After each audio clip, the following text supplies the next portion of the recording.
Alright, so today we've got an update video pretty much to fill in the gaps that were left from the video I made a few days ago, as now we've got a bit more information and know what's in patch 2.25, or at least we know what they've put in the notes. I wasn't going to make this video, hence why I didn't release it yesterday, but there are still quite a few people that don't know what's going on, so here we are. I'll try to be brief in this video and not talk for too long. There's a few things in the game that we didn't know about a few days ago, so I'm just going to take a little bit of time and let you know what's all in it. Before we begin, if you do watch these videos somewhat regularly, I'd really appreciate if you sub to the channel, as it really helps me out. Now let's not waste any more time and get right into it. Alright, so let's start off with a few things that weren't mentioned at all in the last video. First up is an improvement to guard breaking. Basically, you'll guard break minions on accident less. So now when you're locked onto an opponent, guard break attempts with a minion or pikeman in the way will now bump them out of the way, which will reduce the odds of accidentally grabbing one. It's happened to us all. We'll be fighting in the minion lane or something and end up guard breaking a minion instead of our opponent, and it's frustrating. So now it'll happen less. Also, I saw a few people talking about the targeting system not working in the comments. So the system is actually off by default. The patch notes tell you the wrong instructions as of this morning, but what you need to do to turn it on is just go to your settings, head to controls, scroll down to the bottom, and toggle on enable cycle targeting system. I wish that the game mentioned this front and center at least once, as there are plenty of people that don't read patch notes and many people who don't watch For Honor content at all and just boot the game up and play. I also doubt that many people are scrolling through the control settings nowadays unless they're newer. So yeah, there's that. Check it out for yourself. Next up is Bookmarking Gear. So Ubi's added a bookmarking system to make it easier to find stuff that you like most, whether it be outfits, patterns, symbols, armor, blades, emotes, finishers, whatever. All you've got to do is highlight what you like, hit left control on PC or click your left stick in on console, and you've got it bookmarked. Then whenever you go back to your inventory to look for it again, it'll be near the top of the list. Ubi says, "We really want players to be able to explore the fashion of their characters in For Honor, and we know that the number of items players can own can quickly be overwhelming. The bookmarking feature will allow you to sort out your favorite customization elements to easily find them back later down the road, or help you thematize your loadouts, for instance." Honestly, this is a very welcome addition in a game where customizing our heroes is truly one of the main features of the game and is a feature in progression. Moving on over to hero stuff, they went a little deeper into what they posted a few days ago for Nobu and Peacekeeper.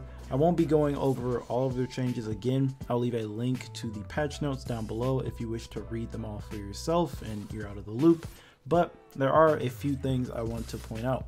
For Peacekeeper, what they meant by adjusting her damage downwards is that her heavy attacks will now deal 2 more damage instead of the 5 extra damage they did during the testing grounds.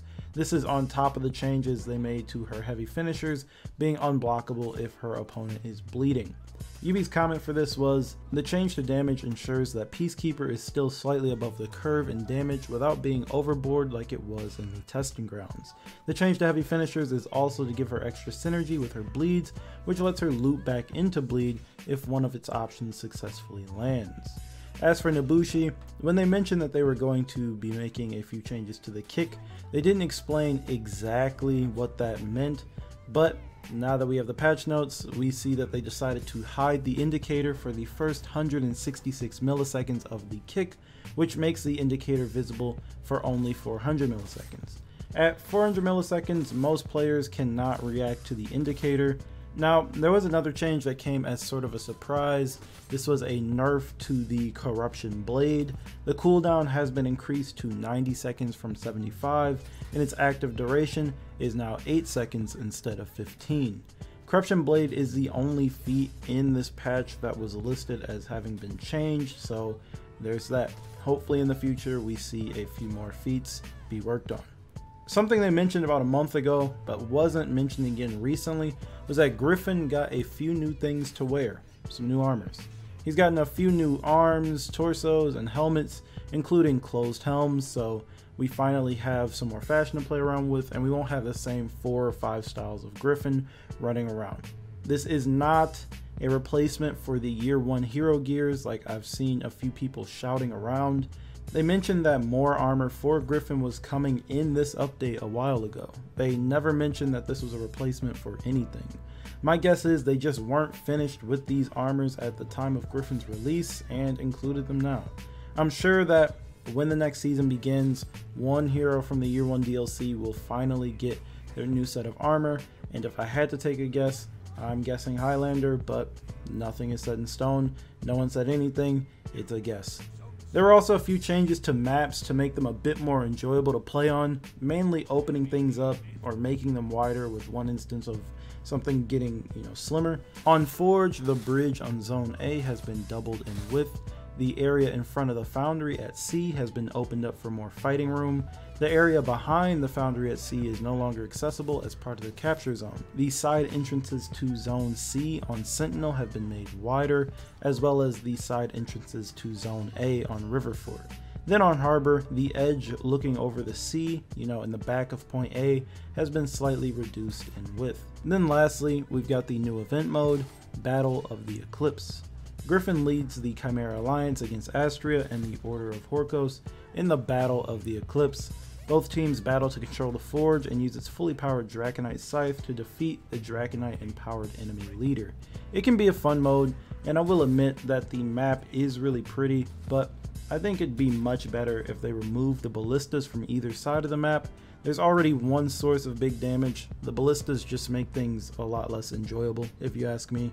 And that's pretty much it for this video. I tried not to talk about anything for too long today.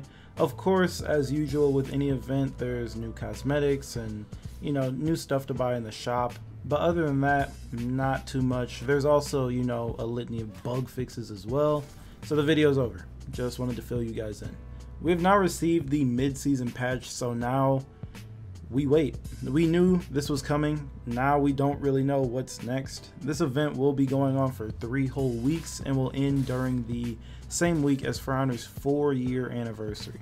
That's sort of crazy to think about, that we've been playing this game for 4 years and it's vastly different than it was at launch. Who knows what we can expect next. We haven't gotten a year 5 trailer or anything like we got, last year and the year before, so as I said, we'll just have to wait. Anyways, I'll stop talking now.